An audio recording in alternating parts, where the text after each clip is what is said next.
अब कोई करवा चौथ के दिन भले देख ले। ठीक है, बाकी तो चंद्रमा को लोग देखते भी नहीं है। हाँ, चंद्रमा जो है, चंद्रमा के,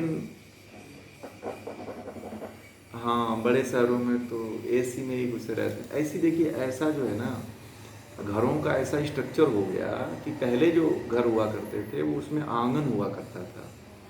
तो आंगन इसलिए होता था कि अगर घर में से निकलो भी तो चंद्रमा चंद्रमा दिखाई देता था। आजकल क्या है कि पूरी तरह से आप छत बना करके पूरी तरह से ढक दे रहे हो, तो चंद्रमा नहीं दिखता है न सूर्य दिखता है। तो पहले ये हुआ करता था। अभी आप लोग जितने लोग हैं, आप कहीं भी देखिएगा, उत्तर से लेकर दक्षिण तक जितने भी घर के पुराने नक्शे हैं, जो पुराने हेरिटेज हैं, उनको आप देखिएगा जा करके, उन सभी घरों की जो डिजाइनिंग है वह सारी डिजाइनिंग सूर्य और चंद्रमा के प्रकाश के आने की व्यवस्था के अनुसार बनाई गई थी। उसमें सूर्य और चंद्रमा का प्रकाश आता रहे, और ऐसी व्यवस्था बनाई गई थी कि उसमें हवा का भी प्रवेश होता रहे। परंतु जो इस समय जो व्यवस्था बनाई जा रही है घरों की, उसमें सूर्य और चंद्रमा पूरी तरह से गायब कर दिया गया। ठीक है, एसी को चंद्रमा बना दिया गया है और एसी को सूर्य बना दिया गया। आदमी सोते हुए एसी को अपने सिर के ऊपर देख के सोता है, और जागते हुए भी एसी का ही और पंखे का ही दर्शन करता है। ठीक है, तो आज के समय में सूर्य और चंद्रमा पंखा और एसी हो गया है।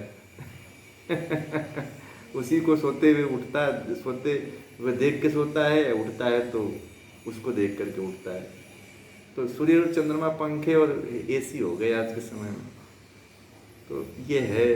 तो घर की व्यवस्था देखिए, रहने के लिए अगर अगर आप सक्षम हैं आप लोग, तो घर की व्यवस्था पुरातन कला के अकॉर्डिंग होनी चाहिए।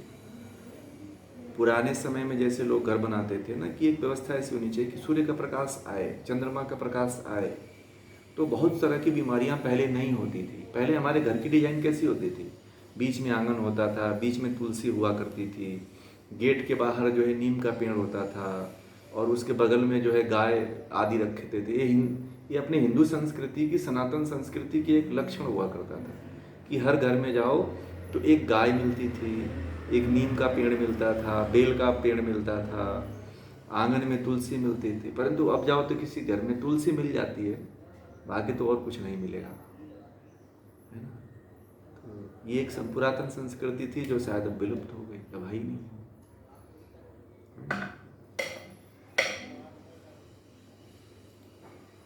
तो ये एक दिन ऐसा समय आएगा कि लोगों को अपने संस्कृति के तरफ लौटना पड़ेगा, देखिएगा आप, है ना। हाँ, लौटना पड़ेगा, क्योंकि मजबूरी, अब मजबूर होके लौटोगे आप, नहीं चाहते हुए भी आप उसको जाना पड़ेगा अपनी संस्कृति की तरफ फिर से। हाँ नहीं, हाँ नहीं आएंगे तो फिर बचना मुश्किल है। देख रहे हैं इतनी बड़ी समस्याएं आ रही हैं सब, तो मजबूरी में ही आपको आना पड़ेगा, उसमें आना पड़ेगा। ठीक है ना।